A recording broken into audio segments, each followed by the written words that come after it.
channeling your energy. Your soul calls here. Gemini, saan mo na rising?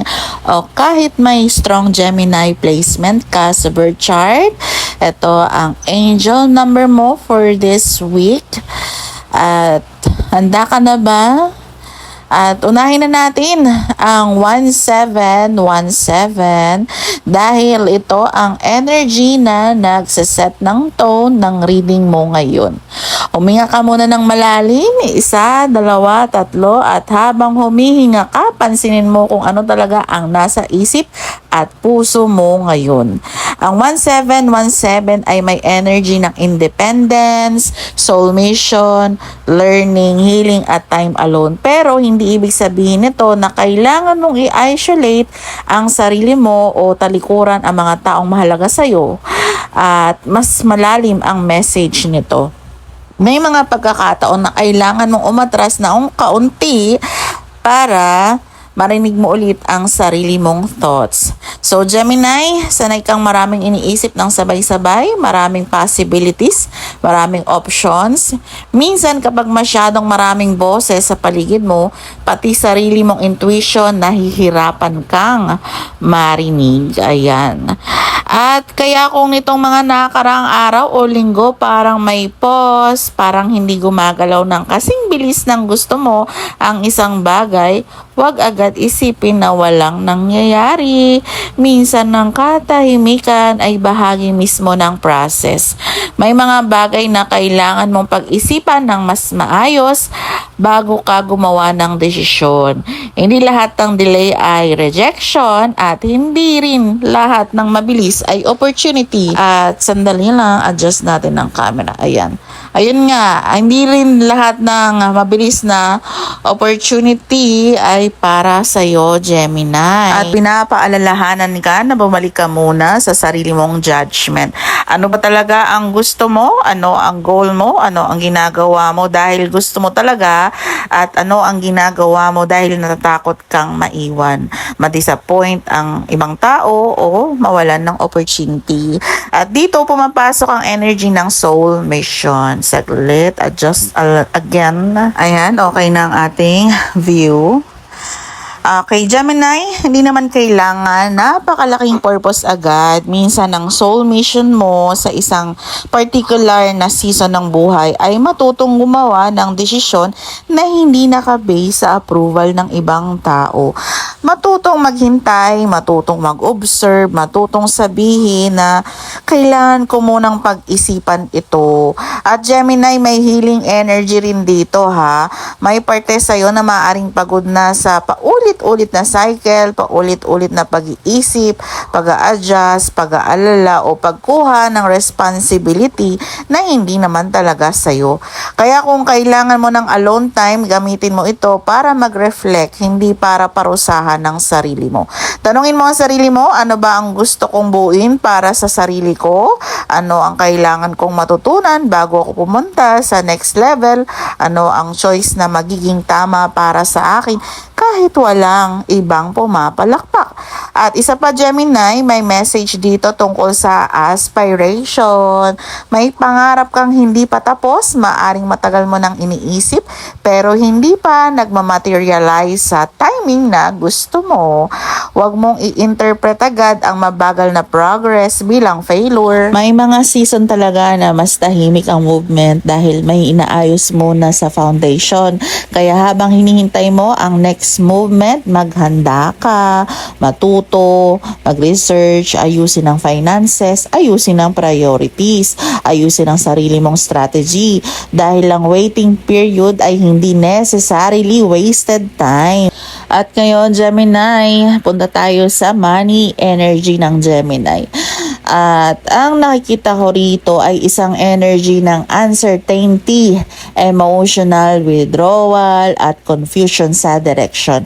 May possibility na may financial situation kang pinag-iisipan ng mabuti, hindi naman ibig sabihin na wala kang options. Ang problema, maaaring masyadong maraming options o masyadong maraming bagay ang kailangan timbangin. Kaya huwag kang basta magdesisyon dahil lang pressured ka. Kung may offer, investment, business idea, purchase, loan, partnership o financial commitment na kailangan mong pag-isipan, basahin mo ang details at huwag puro salita. Tingnan ng actual numbers, tingnan ng terms, tingnan kung ano talaga ang kaya mong panindigan. May energy rin dito na nagsasabing maaring may panahon na parang tight ang finances o feeling mo hindi sapat ang resources mo para sa lahat ng gusto mong gawin. Pero ang reading ay hindi nagsasabing wala ka ng pag-asa. Ang point ay kailangan mong maging mas strategic. Kung may dalawang choices, huwag mong piliin agad ang mas exciting.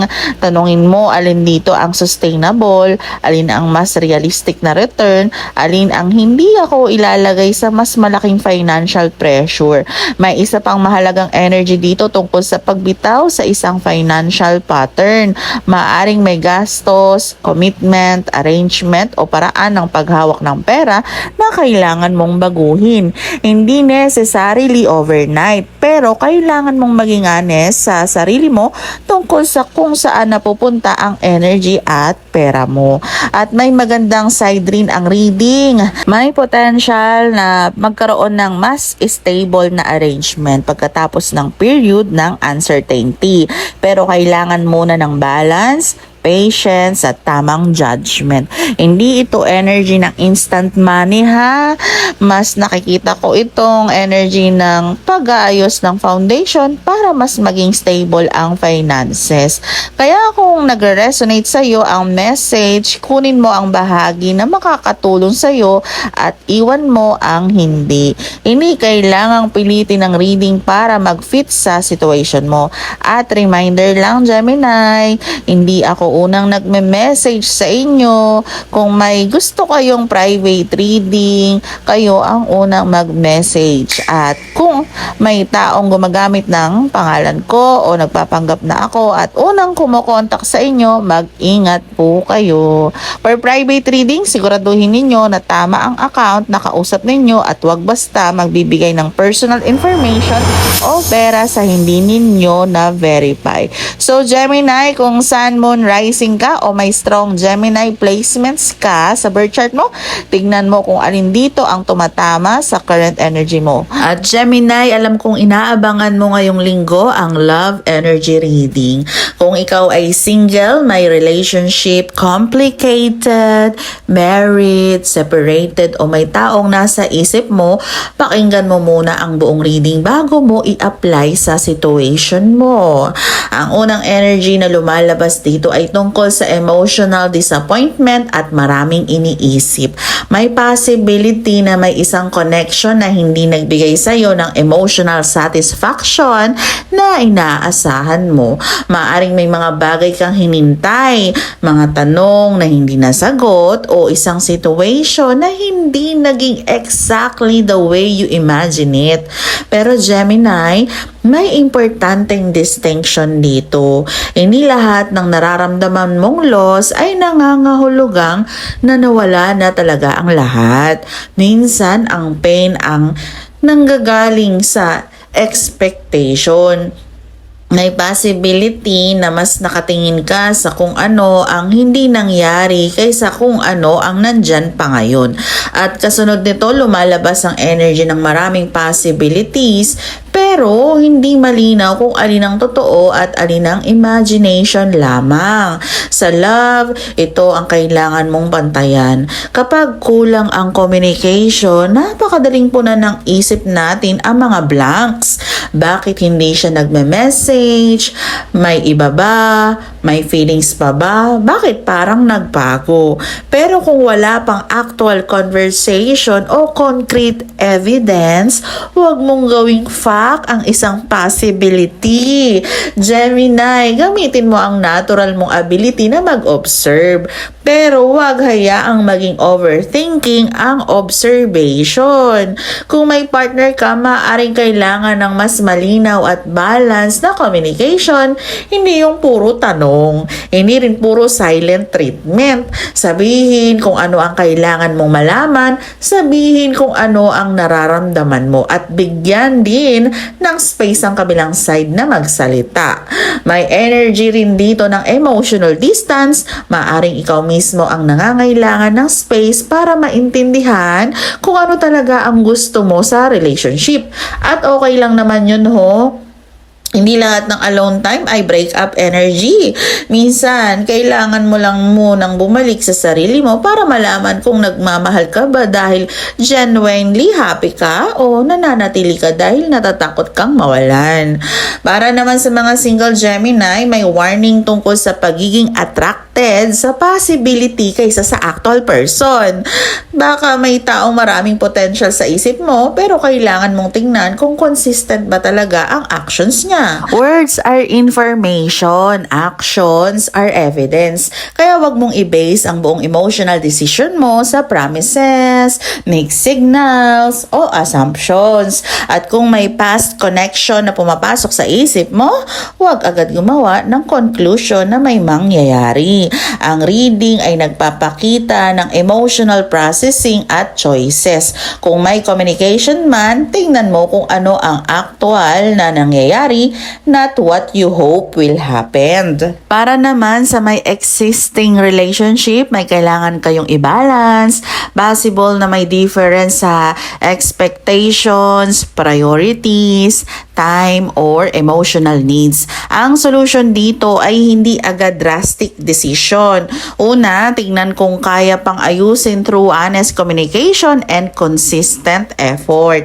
At Gemini ha, tandaan mo rin ang message ng 1717, independence. Hindi ibig sabihin na kailangan mong maging mag-isa. Ibig sabihin, wag mong mawala ang sarili mo habang minamahal mo ang isang tao. May sarili kang goals, may sarili kang identity, may sarili kang direction. Ang healthy relationship ay hindi nangangailangan na mawala ka sa sarili mong mundo para lang mapanatili ang connections. Kaya ngayong linggo, ang love message mo ay simple pero malalim. Huwag mong habulin ang clarity mula sa assumptions. Hanapin mo ito sa honest communication, consistent action, at sarili mong intuition. Kung resonate, kunin mo ha. Kung hindi, leave what doesn't belong to you. At kung may situation kang hindi malinaw ngayon, huwag mong pilitin ang sagot bago pa ito maging clear sa aktual na pangyayari. Gemini, may mga bagay na mas makikita mo kapag tumigil ka muna sa paghabol, sa explanation, at nagsimula kang mag-observe. Gemini, punta naman tayo sa career, work, business, at energy ng katawan mo ngayong linggo. Sa career, may lumalabas na energy ng pagbabago ng isang phase. May isang situation sa work o business na maaaring hindi na sustainable sa dating paraan. Hindi ibig sabihin na kailangan mong biglang umalis, mag-resign o gumawa ng drastic decision. Mas nakikita ko tong panahon ng evaluation, ano ba ang gumagana, ano ang hindi, saan napupunta ang oras mo, at higit sa lahat, may kapalit ba ang effort mo? May possibility na may responsibility o work setup na dati mong pinagtitiisan pero ngayon, mas napapansin mo na ang imbalance. Maaring ikaw ang gumagawa ng mas maraming effort kaysa sa recognition o compensation na natatanggap mo. Kung employed ka, maging attentive sa agreements, responsibilities, schedules, at fairness sa workplace. Kung may business ka naman, tignan ng mabuti ang numbers, hindi sapat na busy ka ha. Ang mahalaga ay productive at sustainable ang ginagawa mo. May energy rin dito ng isang opportunity na maaring mukhang promising pero kailangan mong tignan ang buong picture bago ka mag-commit. Huwag puro potential, tignan ang actual details. Kung may contract, basahin. Kung may partnership, linawin ang responsibilities. Kung may financial arrangement, alamin ang risk. Kung may bagong direction sa career, huwag magdesisyon dahil lang excited sa possibility. At Gemini, independence, learning, aspiration, may bahagi ng career path mo na kailangan mong maseryosohin ang sarili mong development. Baka may skill na matagal mo nang gustong matutunan, baka may certification, training, content, business idea, creative project o personal goal na lagi mong ipinagpapaliban. This is a good time to build competence. Hindi kailangan instant ang result. Kapag consistent ang ginagawa mo, mas magiging confident ka sa direction mo. At may isa pang importanteng energy dito. Balance. Gemini ha, wag mong gawing normal ang sobrang pagod dahil lang kaya mong tiisin. Minsan ang pagiging capable ang dahilan kung bakit napapasobra ang responsibility. Sanay kang kaya ko, pero ang tanong ay, kailangan ko ba talaga na ako ang gumawa lahat? Kung may responsibility na pwedeng i-delegate, i-organize, o bawasan, pag-isipan mo ha. Ngayon, Gemini, punta tayo sa body and health energy. Ang reading na to ay hindi medical diagnosis, kaya kung may actual symptoms o health concern ka, mas mabuting magpakonsulta sa qualified healthcare professional. Pero energetically, lumalabas ang theme ng imbalance at exhaustion. Possible na kailangan mong mas bigyan ng attention ng rest, hydration, pagkain, sleep routine, at overall recovery ng katawan. Lalo na kung marami kang iniisip, minsan nauna ang mental activity kaysa physical needs. Kumakain ka ba sa tamang oras? Nakatulog ka ba ng maayos? Nakakuha ka ba ng enough rest? Nagpapahinga ka ba kapag pagod ka na? Ito ang basic things na madaling ma-ignore kapag maraming responsibilities. May energy rin ng stress accumulation. Hindi ibig sabihin na may specific illness. Mas parang reminder na wag mong hintayin na maubos ang energy mo bago mo alagaan ang katawan mo. Kung may nararamdaman kang persistent pain, unusual symptoms, matinding fatigue, pagbabago sa katawan o anumang concern na hindi nawawala, huwag i-base sa tarot reading ang medical decision. Magpatingin po. At emotionally, may connection ng katawan sa kailangan mong i-balance. Kapag ang utak mo ay non-stop, kailangan ng katawan ng pagkakataong mag-slow down. Kaya ngayong linggo, gumawa ka ng maliit pero realistic na adjustment. Mas maayos na sleep schedule, mas regular na meals, more water, short walks, stretching, quiet time. At kung kailangan mong magpahinga, huwag mong isipin na katamaran yon. Recovery is also part of productivity. At sa career mo, huwag mong i-force ang timing. May mga bagay na kailangan munang matapos bago tuluyang maging clear ang next step. Ang importanteng gawin mo ngayon ay maghanda, nag-observe at gumawa ng practical decision. At kung may isang bagay kang kailangang baguhin, gawin mo dahil nakikita mong kailangan na, hindi dahil natatakot kang malate kumpara sa ibang tao. At Gemini, ayusin ang balance ha, ayusin ang priorities, ayusin ang foundation. Hindi mo kailangang sabay-sabayin lahat. Piliin mo kung saan talaga dapat mapunta ang energy mo. Gemini, dito na tayo magtatapos sa weekly reading natin. Kung ikaw ay Gemini Sun, Moon, Rising o may strong Gemini placements sa birth chart mo, maraming salamat sa paglalaan ng oras para makinig hanggang dulo. At kung umabot ka hanggang dito, comment 1717 para i-claim ang positive energy. At gusto kong ipaalala sa'yo, take what resonates and leave what doesn't. Hindi kailangang pilitin ang reading na maging tugma sa buhay mo. Ang tarot ay guidance at reflection. Ang desisyon mo ay nasa sarili mong hands. Balikan natin ng kaunti ang overall message. Ang 1717 ay nagdala ng message tungkol sa independence, learning, healing, aspiration at pagbibigay ng panahon sa sarili para makapag-isip ng mas malinaw. Sa money, may reminder na maging practical at huwag gumawa ng financial decision dahil lang sa pressure at confusion. Sa love, mahalaga ang clarity, honest communication at pag-observe sa actual action kaysa assumption. Sa career, May emphasis sa balance, skill development at pag-aayos ng foundation bago gumawa ng malaking move. At sa body energy, reminder na huwag kalimutan ng sarili habang inaasikaso ang ibang responsibilities. Gemini, kung may part ng reading na tumama sa situation mo ngayon, maaari mong gamitin bilang opportunity para mag-reflect. Pero huwag mong kalimutan, ikaw pa rin ang gumagawa ng choices para sa buhay mo. Hindi kailangang matakot sa uncertainty. Minsan, hindi pa malinaw ang next step dahil kailangan mo munang makumpleto ang current step. At kung tahimik ang isang area ng buhay mo ngayon, gamitin mo ang time na yon para maghanda, mag-aral, magplano, magpahinga, ayusin ang priorities at alagaan ang sarili. Maraming salamat Gemini sa panonood at pakikinig. Shout out sa lahat ng Gemini viewers natin, sa mga tahimik lang na nanonood, sa mga laging present sa readings, sa mga nagla-like, nagko-comment, nag-share at sa mga bagong subscriber natin. Thank you sa support ninyo sa channel. Mag-ingat kayo palagi, lalo na sa mga online accounts na nagpapanggap na ako. Hindi ako ang unang nagme-message para mag-alok ng private reading. Kung gusto ninyo ng private reading, kayo ang unang nagme-message sa akin. Siguraduhin verified ang account na kausap ninyo. Maraming salamat Gemini. Hanggang sa susunod nating reading. Take care, stay grounded, and trust yourself. This is Astro Luna Quest.